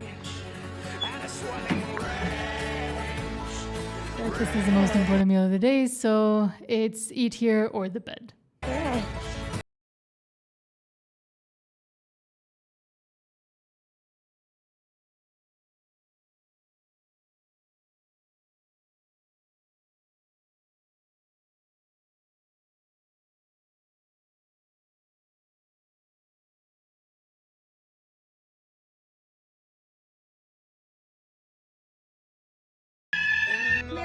Okay, and this is where we want to read. Says my booking has been cancelled in homeless emergency accommodation because I'm showing my current reality online. I rang DLR to ask them to communicate with the DCC and rebook my room if they have nowhere else for me yet. They continue to tell me they have nowhere for me and my 3 children, saying stay with family and friends until we have somewhere for your family. and asks, am I in hell? Is this real life? Yeah, and they're not going to tell a mass immigrant that comes to this country, stay with family and friends. Well, go back to India, stay with family and friends there. No, that's not what's going to be said. They're going to say, come right in, have the new housing, have the $86,000 that the Canadian government is giving out. Well, they turn down their own citizens. And this is going to be the case for all these natural resource sector jobs when it comes to federalization of natural resources and everything else. We need to be aware of this now, because now is the time we're voting for independence. Now is the time we can take control of our future. Before we go down the same path Ireland, the EU, the UK is going down, because Canada is going down that exact same path under Mark Carney, and he's doing it at breakneck speed, a lot faster than Trudeau was. Why? Because he has a majority government at this point. And so sorry, Stephen Jensen, I hadn't seen your $2 super chat, but I will read it first. Saying drone footage, music, and video all created by me on the, I'm guessing, Whistle Stop video. Yeah, the one I'm going to play tomorrow. Oh. Sorry, I don't know why it's not working on my phone. You probably have no data, or the Mexican government got mad at you because you didn't register your phone. Who knows? Are you on Wi-Fi? Oh, my thing fell. Are you on Wi-Fi? We're still streaming, but the web page fell. Yeah, I'm on Wi-Fi, so. Maybe take it off of Wi-Fi? Oh, yeah, I guess so. That wouldn't work. And hold on, where are we? Oh, Todd says almost brought a tear. You were right. As always. Todd says almost brought a tear to my eye, and says, oh, to Stephen Jensen, you're doing a great job, man. I loved your drone footage, buddy, that day. Great job. Thanks so much. And almost brought a tear to my eye. And very lovely words from Todd as well. Yeah. Can't wait to see it again on the show. Hold on, where are we? Todd says, driving the cartel, Alberta dairy farmers would rather have free markets. Yeah, of course. But they're not allowed there, and they're not allowed to vote for that either. And all this industry that lies in the East lies there because they're leveraging the strength that they have in their Western provinces to make sure the manufacturing's in Ottawa, in Quebec, all these dairy cartels and all these other food cartels lie in the East.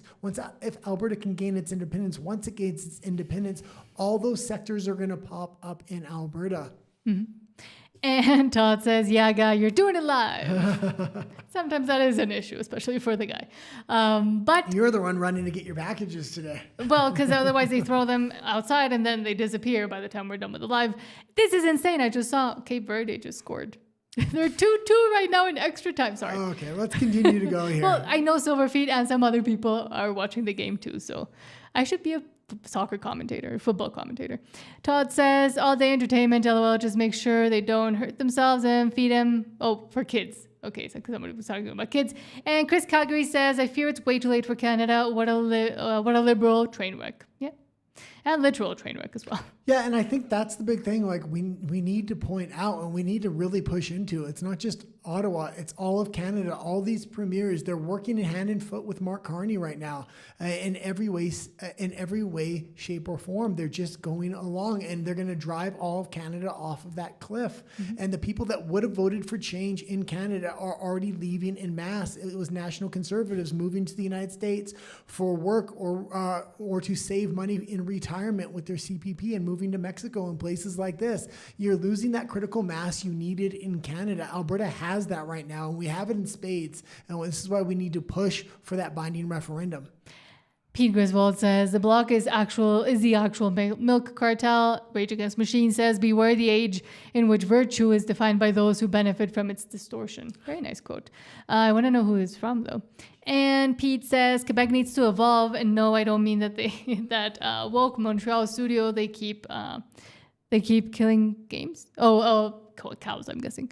Hold on. Ellie the Free says you guys deserve some sponsorships from these tech companies. Oh, I wish, but they do not like it when it's political or when you say anything that goes against their, parameters. That'd be nice. Well, I mean, we talk a lot about Alberta independence now because I believe that's the most important subject worldwide, and we're originally from Canada and we were pushed out of our own country. I mean, I have an axe to grind with the federal government. That being said, even before we talked about Alberta independence, we were talking about digital ID, digital currency, a lot of taboo subjects, the Chinese government. I mean, we've had a really tough time growing the channel because we don't censor ourselves and we don't shy away from subjects that get us censored on a regular basis, I think. Mm-hmm. Sorry, I had a thing in my shirt. I also just realized I put my shirt inside out earlier today, and I had a thing that's poking let's continue on here. I know. Hold on. I'm making it more. showing I'm human, because apparently now YouTube is fully trying to get rid of AI, and which I am not. P. Griswold says most of our beef comes from the U.S. It is made in Canada once they package it, because that allows them to say that it is. And the problem here is food's coming halfway across the world, and it's half the price as it would be in Canada. That shouldn't be the issue. The reason it's like that is because of the level of regulation on all the inputs that go into food, as well as the farmers themselves. Rage Against Machine says, he who trades truth for comfort will soon find he has neither. I really like that one too. But I also don't know who it's from, but nice quote, Rage Against Machine. And Pete Griswold says, kids are easy when you get 10,000 a pop. Especially when you get 10,000 a pop. Some people always get 10,000 a pop just for daycare, and that's before they give you your food allowance and your food allowance, your housing allowance, your daily outtake allowance, all kinds of things these refugees are absolutely getting. None of this is going to citizens, and if it does go to citizens, they have to be at the bottom of the waiting list, and they're going to have to wait years for this. These immigrants step foot in the country on day one, they're getting this. And they're making sure they have somebody that signs them up for every single project, for every single program that they're eligible for. Mm-hmm. This doesn't happen for citizens. Speedman 555 says, loving the show, Nat and Guy. Thank you. Says, very informative. Keep up the good work. We need you two to come, and we will be coming up there soon, eventually. We'll let you know. Silverfeet says, make a football podcast, Nat. Do it with Paula Levine. She loves football. Oh my God, in England and Mexico. Oh, we should do one on Sunday. Yeah. And I really want to contact her now and say we should just do a podcast while we watch the game, because, again, she's England, I'm Mexico. Well, and I will say that Jason Levine interview I watched the other day, and Paula Levine was absolutely fantastic. She was cutting off Danielle Smith. She says, okay, after we win on October 19th, what's next? What's this?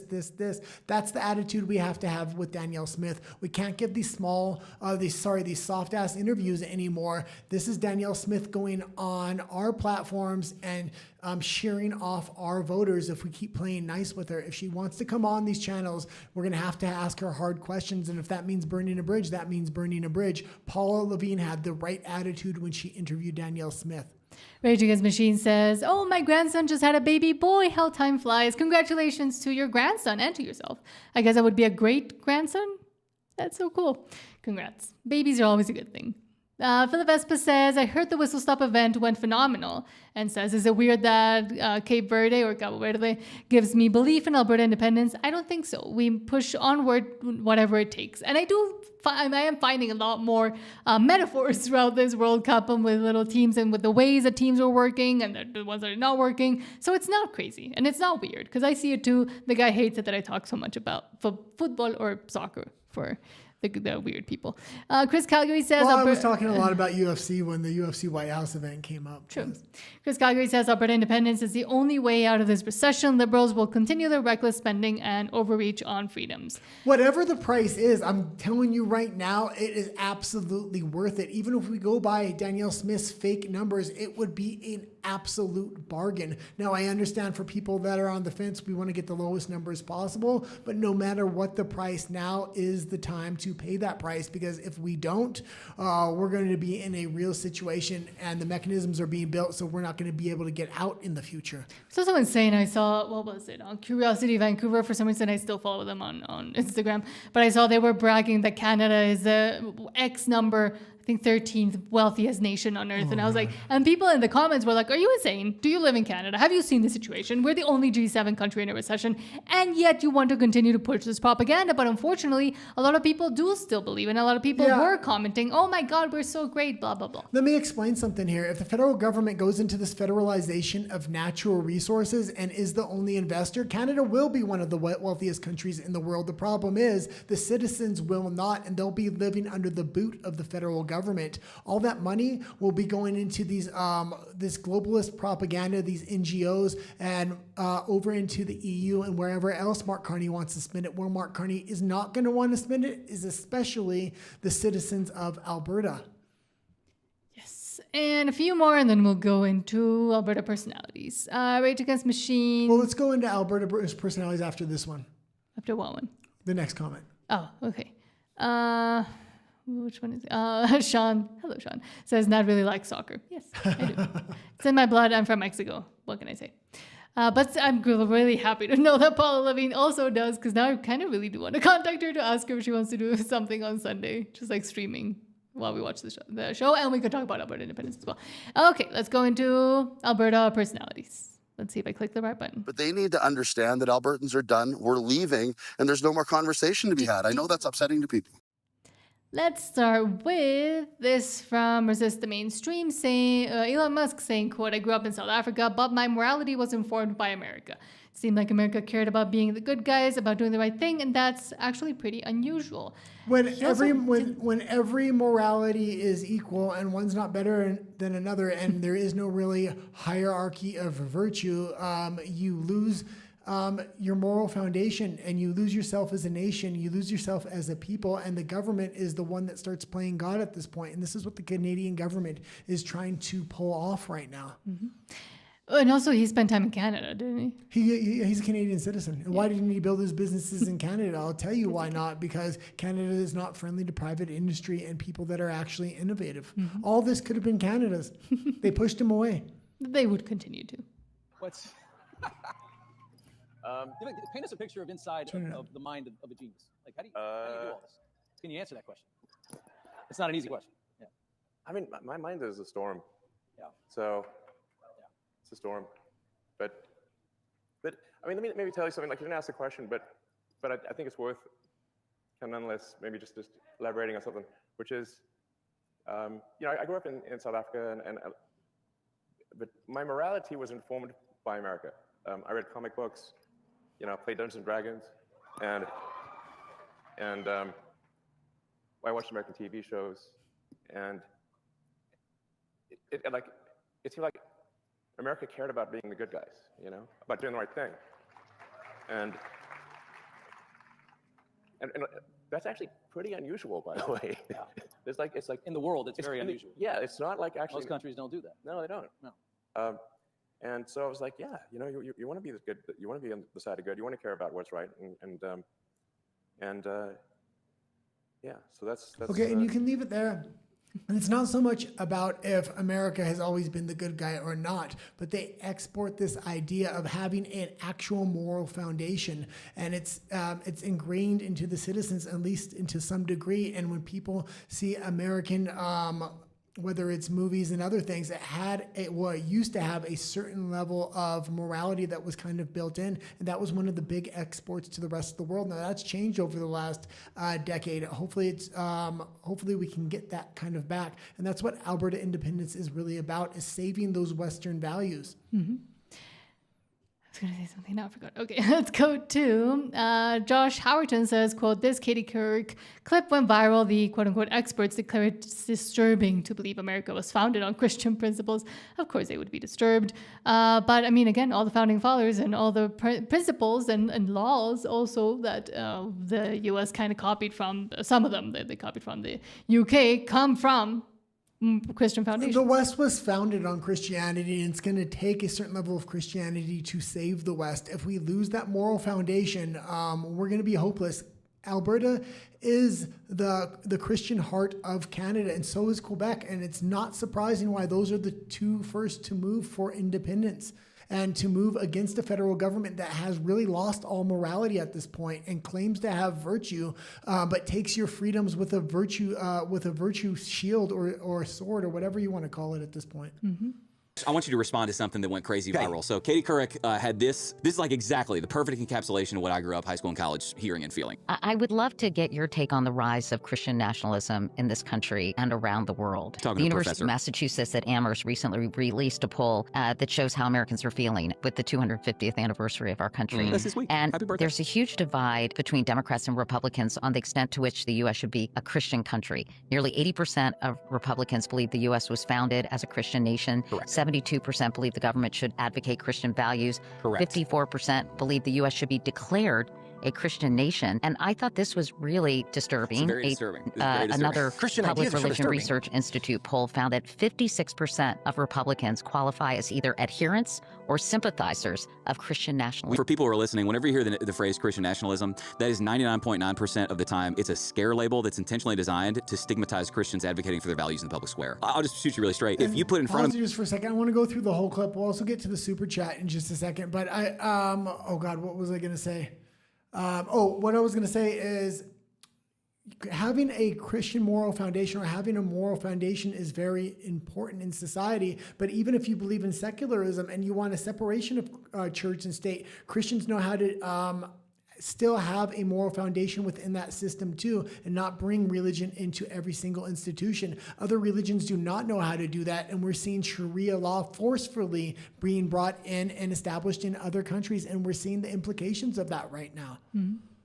me, and hey man, your two options are atheistic globalism, like woke secular paganism, or Christian nationalism, I'm gonna go, well, heck yes, I'm that one. 99% of the time, Christian nationalism is a scare label. It non-verbally says, I, as a secular person, am allowed to advocate for my values in the public square, but you, as a Christian, are not allowed to advocate for your values in the public square, because that's scary Christian nationalism. If somebody goes, hey Josh, you're a Christian nationalist, I'm like, well, I'm a Christian and I love my nation. If that makes me a Christian nationalist, okay, well, I don't care, whatever. So this is what she's saying here. I want you to know the play that's being run on you. Yeah. People stigmatize to divide is what they're, so let's stigmatize the phrase so that we can keep you from advocating for your values in the public square, which, by the way, we're just going, well, God's commands are not burdensome. That's actually what's good for people, societies, so we want that stuff. What's going on here? You also can't do democracy without history. So those views that people hold, some of them are views about the past, and they're wrong. The United States was not, in fact, founded on Christian principles in any sense. It's simply not true. So in 1813... Well, we're going right into it. Let's go. Yeah, okay. So John Adams writes Thomas Jefferson a letter, first vice president, second president, one of the most significant, in fact, 250 years that we're celebrating. He's the guy responsible for so much of it. His fingerprints are on almost everything in the American founding. The letter's like 4.5 pages. I just pulled one sentence from it. He says the general principles upon which the fathers achieved independence were the general principles of Christianity. That's amazing. The quote from the professor. You can pause it, you can leave it there. And I will say Christianity was absolutely ingrained in the founding of the United States. A lot of people think there's this thing of separation of church and state. That's not the case. There's no federal religion, but every single state had its own religion in the beginning, and it was in almost every single state a form of Christianity. And that's what really guided the forefathers and the Constitution of the United States in the founding of the country. But now, Anya Zinski, thank you so much for the $2 super chat saying, turn to God and God will turn to you. Absolutely. And we have forgotten about that. And I listen to a lot of debates with all kinds of people, whether it's woke people or Christian nationalists. And when you listen to Christian nationalists, how they're actually trying to bring this into effect, they're trying to vote it in. They're trying to bring it in through voting, through the system that already exists. They're not trying to bring this thing in through violence or anything else, like a lot of other cultures are currently trying to do in the UK and other places. Mm-hmm. But next, Jesse Waters says, quote, holy smokes, Caroline Levitt says this is a full-blown communist revolution. They're not negotiating. They're here to destroy. Communism is the biggest threat in 250 years. Yeah, America's starting to wake up to this right now because communists and socialists are taking over the Democratic Party on that side of the aisle. Canada's already been completely taken over by a communist, and this is Mark Carney, and he's implementing his plan in real time as we speak. And he, I think, would also be seen as one of the last few that are able to still do that fully. Well, he's able to do it because of the amount of support that he has with progressive liberals within Canada and conservatives absolutely fleeing that country. That critical mass to actually stand up against it in Canada is gone, except in Alberta. And Alberta can't affect change on a national level. They can only do it at a provincial level. That's why they need independence at this point. Mm-hmm. Candidates running for the modern-day Democrat Party. This is not your granddaddy's Democrat Party. This is not the Democrat Party of JFK. This is a full-blown communist revolution that is taking over Capitol Hill right here in Washington, D.C., just a few steps away from where we are sitting right now. The inmates are running the asylum. These are crazy people who are advocating against what I call the 3 Ps: prison, police, and private property. They don't want any of those things, and those are the ideals that founded this great country 250 years ago. But as President Trump says, communism is easy to sell. You just promise people free stuff. Until a few years, you're living in squalor with no free home, no free food. You're just sitting there with a whole bunch of communists looking around and saying, what the heck happened to our failed state? And the president said he'd be a great communist. He'd give everything away for free. It's an easy sale to make. But he said communism, this new strain. It's the biggest threat the country in 250 years has ever faced. I mean, that's a Okay, and you can leave it there. And I will say the difference between these communists in the United States or socialists in the United States and Canada is Canada actually has a way to try to fund their utopia. Utopia is never utopia. Utopia is utopia for the elites and the government, not for the people. We've seen how communism has turned out in the past, but through the federalization of natural resources, pushing out the private industry, and having the federal government being the only investor in one of the biggest nations that has the most natural resources, exactly how Mark Carney is going to plan to fund this entire thing, not only for Canada, but for the European Union and the UK too, is well what I'm willing to bet. Mm-hmm. But now I'll go to your comments, and then do you have more tech stuff? No. And then we'll go into Alberta's Canada. Chris Calgary says, I was at the whistle stop. What we noticed that we need more youth. Perhaps when independence events are held in cities, we will see more young people out. And I will go to 2 points on this about the youth and having more young people out there. Number one is, and I do agree with people like from Derek from the Unacceptable Fringe to, hold on. I'll wait for it to appear and then No, there we go. Anya Zinsky, sorry, I'll get right back to your comment. But Anya Zinsky, thanks so much for the $10 super chat, says, pastors and churches need to stand up to talk about this in their messages. I find that they are silent and not speaking out. Yes, and sorry to interrupt you, but I'm passionate about this subject, especially when it comes to pastors in Canada. And independent churches are being targeted by the federal government. Number one, they're being burned down, maybe not by the federal government, but there's not being real investigations pushed here, especially when so many churches are being burned. But through policies is how the federal government is attacking, meaning if you're not pro-abortion and that's not your policy in your church and you talk against that, you lose your nonprofit status in Canada. And there's a lot of other policies that can cause a church to lose their nonprofit status. And that's how they are weaponizing the federal government against a lot of these independent churches and pastors, as well as now we see what's happening to the Bible and how it's being turned into hate speech through federal regulations. It's absolutely disgusting what Canada is doing. It has lost its moral foundation, and it's not going to find it back under the leadership of Mark Carney. And this is one of the biggest reasons Alberta independence needs to leave, and it's rarely talked about. Churches are being captured in Canada, and not just in Canada, but in many other places. And it's funny because this is coming from an atheist that is incredibly worried about the destruction of religion, of the religions that built the West. They shouldn't be destroyed, I mean. But back to Chris Calgary's comment that we need more youth. I agree with Marty up north as well, that says that a lot of these young people are having to have 2, 3, 4 jobs maybe, and they might be studying or being busy with other things as well. So we might not see them physically, but there is a presence online of some sort. But I do also agree that young people might not be seeing this as hopefully as a lot of us are, because there isn't a straight path towards independence, and it looks like there's still a lot of steps to follow. So if we can, in a way, give them the fact that there are many plans and there are many avenues with which to seek independence, I think more would join. They've been disappointed for so long, for so many times now, and they don't really care about politics because they haven't seen themselves being able to make any kind of change through politics. So I think they just kind of wait for something to happen, or they've completely disengaged themselves from it. And I also think young people, in particular on social media, want content that is has a bit more of an edge to it. And we continue to talk about this, and people to just say things. Young people invested in change already, and they invested with Pierre Poilievre, and they were absolutely let down. They don't think they can make a change in Canada. And now if Alberta independence was one vote, a binding referendum for independence, I think we would have seen the youth come in mass, and that's what I was expecting. But now that it's a binding referendum and they're trying to give us a 2.5 to 3.5 year timeline for an actual binding referendum, young people are seeing this a lot like what happened with Pierre Poilievre, I think. And we need to get an edge.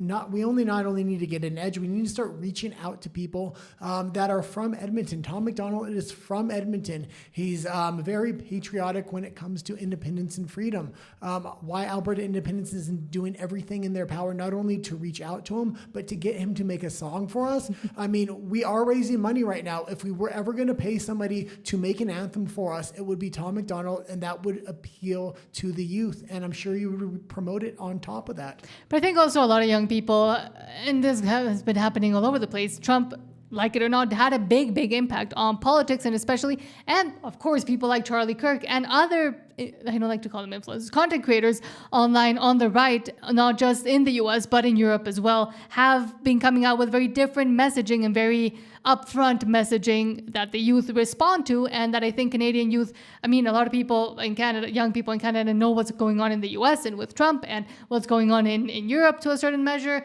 a bit less probably, but they aren't engaged in Canada because nobody is speaking to them on the, not level, but I want to say on the way that they are now accustomed to see politics through, the lens through which young people are accustomed to seeing politics through. Also, you have to kind of realize the direction Alberta Independence is going right now. They're trying to go into Edmonton and Calgary, and they're trying to soften their message and appeal to the middle. When you do that, it's not going to appeal to the youth. It's going to do the exact opposite. The youth wants an edge. The youth wants a very hard message. What the youth wants is a binding referendum. If we had a binding referendum, I'm sure we would see the youth get on board. It's one of the mechanisms that's going to make the non-binding referendum a lot harder. Are we able to mobilize the youth to come out and vote? I don't know. I know for the binding referendum, it would have been extremely easy, not only to mobilize the youth, but to mobilize national conservatives across the country to move to Alberta to vote for independence. In a binding referendum, you can make promises and you can have people move to Alberta and have the youth come out in mass. But I think the federal government knows the strategy they're trying to play here. And I would say also, unfortunately, a lot of the young people have either left or want to leave already. But yeah, we can move on because we're almost out of time. Okay, fine. Do you want me to keep reading comments or go to Alberta's Canada? Let's go to Alberta's Canada if we can. Okay, let's go to Alberta's Canada then. I'm angry. I've had enough of these people.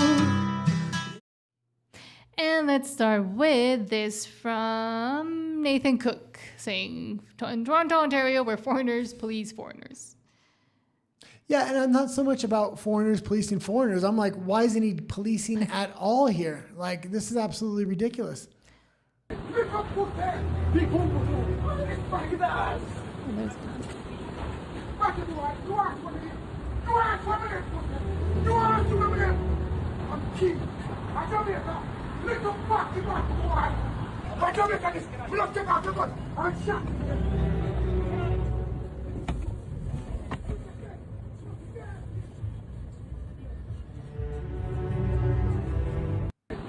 And again, if that was somebody else, if that was a regular citizen, you say the wrong word, you're getting arrested online. Mm-hmm. Yet you can do that, and the police are going to do absolutely nothing there. Mm-hmm.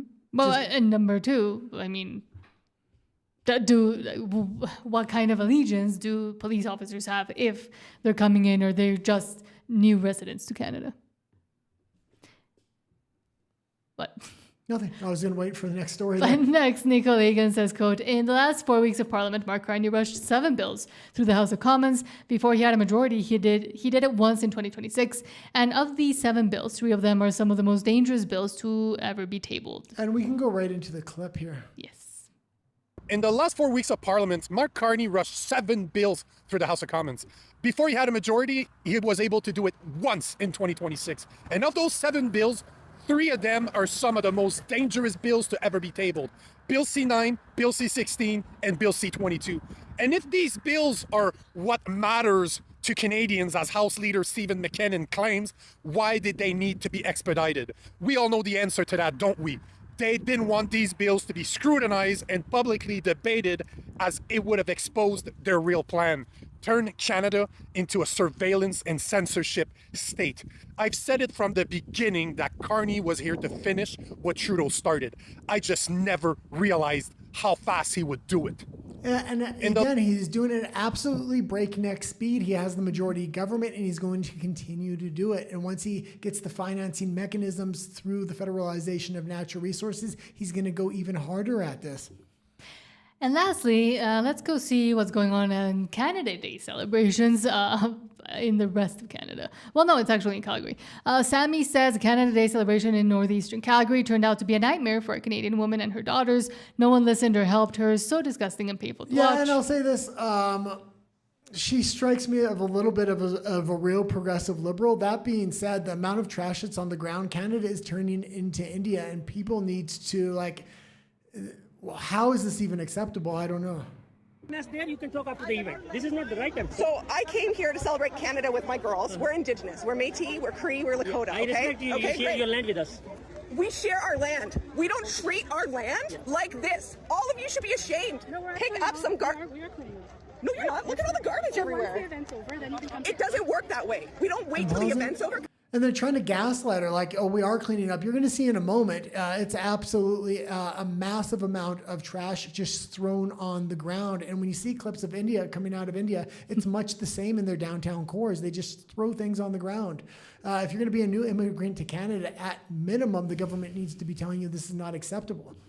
Because what happens if the rain comes in the rain comes in, the wind picks up, all this garbage gets picked up. Where are the people going around to pick it up? I'm here to enjoy it. I'm not making the mess. You are. Look, you have the garbage in your hands. Look at the garbage. You're not picking it up. Who's out there picking it up? We respect what you're saying, but the event is not done yet. It should not look like this when the event is going. Yeah, so you can talk with management. This is not how we treat Canada. You can. I ask everybody to bend over and pick up some garbage and put it in a garbage bag, because if you respect this land, you won't leave trash laying around like this. This is not how we treat our mother, our earth. Yeah, after the event you can see here, and if anything will be there, we are responsible. I don't know why you're not picking it up in the first place. You know how you see us cleaning it up? We're picking it up as we're going. It shouldn't be like this in the first place. Excuse me, don't tell me to relax. And you can just fast forward to the end where she kind of goes around the grounds. It's also funny because there was a police officer standing right there behind them. Here? That's fine. You can leave it there. Okay. Yeah, you can just... Oh. You can just leave it. Okay. Sorry. But I was going to say, I mean... And you can go to you if you want. In that whole clip, it is encompassed both the cause and the effect, and the culprit and the those that continued having the culpability, because just by, I don't want to put too much judgment on her. I mean, obviously, Karen and annoying anyways, but by her starting her whole thing by saying, oh, I'm this and that and Métis and blah, blah, blah, and I respect the land, well, we could maybe conclude that she would vote for the kind of policies that brought all these people in the first place. And she thought it was a very virtuous thing to do. And she thought it would be great to continue to become a multicultural place, be it a province, Alberta in this case, or Canada as a whole, as a country. But then having to deal with the effects of all of this and of the belief that, for example, all cultures are the same and they all are as valuable, and we shouldn't be asking people to assimilate into their new country, even when they're celebrating that new country, well, then we get things like this. Well, and we've already played all the clips, and the reason I'm not, I wouldn't be picking on it if it was just one clip, but when we show the clips of the rivers, the national parks, I mean, you're literally bathing in the river, pooping on the beach. This is out of control. I expect it, but I mean, it's what we could have expected, I would say. Yeah, and I keep bringing it up. And people didn't want to say it at the beginning because that was rude to say. But now, more and more people are realizing that you kind of have to say these things. Yeah, well, and I keep bringing the same case scenario up, but the country in Asia that is now Thailand, now severely hindering Canadians coming into the country and scrutinizing their passports because too many people were pooping on the beach that were from Canada. Those aren't traditional Canadian citizens. It's the new Canadian citizens with their shiny new passports. They tarnish the reputation of all of Canada at that point, and we're seeing it happen in real time with the new policies coming in Thailand regarding Canada. But now, should we go to comments or to Alberta and the world? Let's go into comments. Okay. And then we'll leave it at comments, and then we'll go to RU and BLE to finish up. Stephen Jensen says, he who trades freedoms for security will have neither. And that's where we're at this point. Hold on. Todd says the cost of staying in Canada is loss of freedom and freedom of speech. I mean, that already has been lost, I would even say. Yeah.